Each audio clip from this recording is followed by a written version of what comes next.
friends, it's Kelly and I'm here to show you how I made all the paper pieces I needed to finish Paige's wreath cut file. It's day 3 and I'm going to start by right sizing Paige's cut file. I knew I wanted to have a small border all the way around my page, and so I made my wreath sized at 11 by 11, and I'm going to cut that out of white AC cardstock. So I'm just going to make a copy and move that off the page so I can work with the one on the mat. And I'm releasing the compound path because I want to drag out just the outer cut border. And this is what I use to make the offset, and I cut that in green. The product details are all at my blog today, and you may have found this YouTube at that post. So I'm going to color that green and move my cut file over top so you can get an idea of where we're starting at.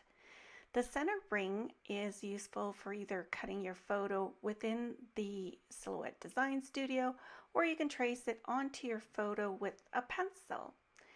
And I've dragged out the small tree that would fit in the wreath, and I'm going to offset it at 0.70 or 0.070, pardon me, and that will fit nicely behind the trees when you cut it out.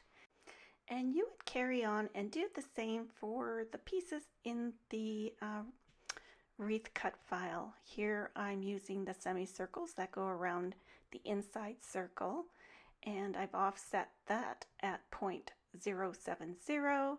I copied it, and in my layout I've made the semicircles yellow and mauve, and so you'd go ahead and do that all the way around your cut file.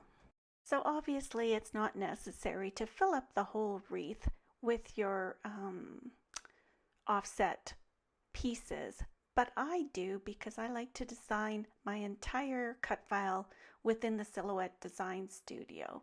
So I've gone ahead and done that. And I would just be doing this with all the pieces, the flowers and the stars, until my wreath was completely full. So I'm going to skip ahead to the 4 petaled flowers that are all the way around the outside of the wreath. And I just isolated one by deleting pieces of the wreath around it.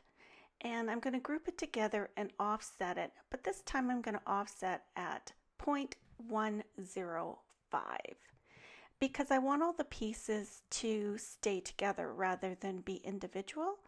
And I'll just color it purple just for demonstration purposes, and you can see that that fits nicely within that piece of the wreath. Now I released the compound path again, or ungrouped it, so I could make a little circle to go in the middle of the 4 petaled flowers, and I made them yellow. So I would go around and make all those flowers. You just copy paste until you have enough to go all the way around, and I did my layout in 2 colors. So I'm going to erase everything else and bring in my finished wreath as I have it in my library because I've already done all the work. So here is what I ended up with after I made all my offsets and filled up the wreath.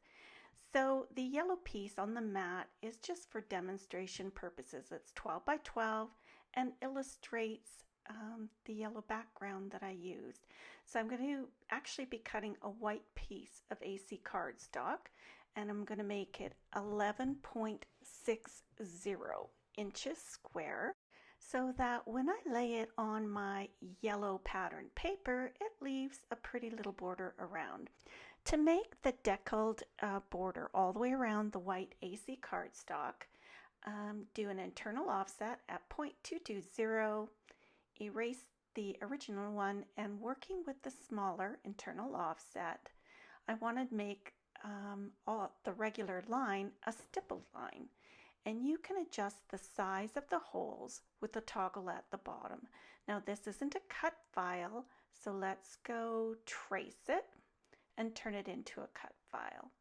Once you have the cut file, you can center that on your white AC cardstock, and I want to make that a compound path. So select them together, make it a compound path. We'll center the background yellow piece behind it again, and there you have it. If we put this behind the wreath, you kind of get an idea of what my entire layout turned out like. I've got the yellow background piece, the deckled white AC cardstock with my wreath in the center. I'm going to show you quickly why I actually fill my entire wreath and color each part. And it's so that I can go and pick my colors out of Paige's pretty collections. I might want to pick a piece of blue for the background. Maybe I want my background to be red. Maybe I want all the trees to be white.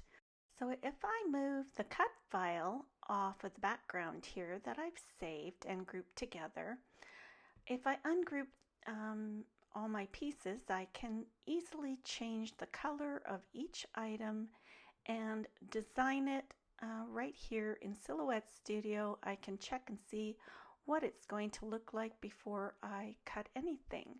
So that's why I go ahead and make all my paper backing pieces in the Silhouette Design Studio. Here is what it would look like if I cut the actual cut file out of a different color. Once you're done designing, if you like your original one, you just use the back arrow key to put everything back in place.